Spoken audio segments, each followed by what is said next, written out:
పశువుల ఆరోగ్యమే రైతుకు శ్రీరామ రక్ష అని ఎమ్మెల్యే జూలకంటి బ్రహ్మానంద్ రెడ్డి వివరించారు. దుర్గి వ్యవసాయ మార్కెట్ సౌజన్యంతో పల్నాడు జిల్లా పశు సంవర్ధక శాఖ ఆధ్వర్యంలో ఏర్పాటు చేసిన ఉచిత వైద్య శిబిరాన్ని ఎమ్మెల్యే ప్రారంభించారు.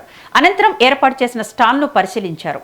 పాడి పంటలు సుభిక్షంగా ఉన్నప్పుడే రైతు జీవితం ఆనందమయంగా ఉంటుందన్నారు. పశువులకు వచ్చే గాలికుంటు వ్యాధులు, జీవాలకు సోకే నట్టల వ్యాధులను ముందుగానే గుర్తించి వైద్య చికిత్సలు చేస్తే నష్టం చాలా తక్కువ ఉంటుందని చెప్పారు. వైద్యుల సూచనల మేరకు పశువుల పెంపకంలో యాజమాన్య పద్ధతులు పాటించాలని సూచించారు. కూటమి ప్రభుత్వంలో ముఖ్యమంత్రి చంద్రబాబు నేతృత్వంలో వ్యవసాయం, అనుబంధ రంగాల అభివృద్ధికి రాష్ట్ర బడ్జెట్లో 60,000 కోట్లు కేటాయించారని, పథకాలను అందిపుచ్చుకోవాలని కోరారు.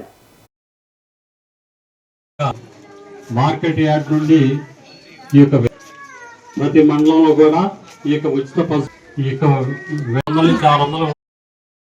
ఈ కూటమి ప్రభుత్వం మరొకసారి అధికారంలోకి వస్తే ఈ రాష్ట్ర రూపురేఖలే మారిపోతాయని చెప్పి నేను బలంగా విశ్వసిస్తూ చెప్తా ఉన్నాను. ఎందుకంటే గతంలో ఈ రాష్ట్రంలో పెట్టుబడులు పెట్టిన వాళ్ళు పారిపోయిన దుస్థితి నుంచి ఈరోజు 23 లక్షల కోట్ల రూపాయలు ఈ రాష్ట్రంలో పెట్టుబడులు పెట్టడానికి ముందుకు వచ్చారు.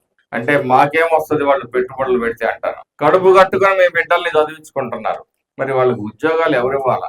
పెట్టుబడులు రావాలి, కంపెనీలు రావాలి, పరిశ్రమలు రావాలి. అప్పుడు మాత్రమే మన బిడ్డలకి ఉద్యోగ అవకాశాలు వస్తాయి. మరి ఆ దిశగా ఈ రాష్ట్రంలో 20 లక్షల ఉద్యోగాలు ఈ నిరుద్యోగ యువతకు అందించాలనే మరి కూటమి ప్రభుత్వం నిర్ణయించుకొని ఆ దిశగా అడుగులేస్తూ ఇప్పటికే 6.5 లక్షల ఉద్యోగాల్ని 6.8 లక్షల ఉద్యోగాల్ని ఈ రాష్ట్రంలోకి తీసుకురావడం జరిగింది. నిన్న చూసాం ఒక నోటిఫికేషన్, జాబ్ క్యాలెండర్ ని ఉగాది రోజున విడుదల చేయడం జరిగింది.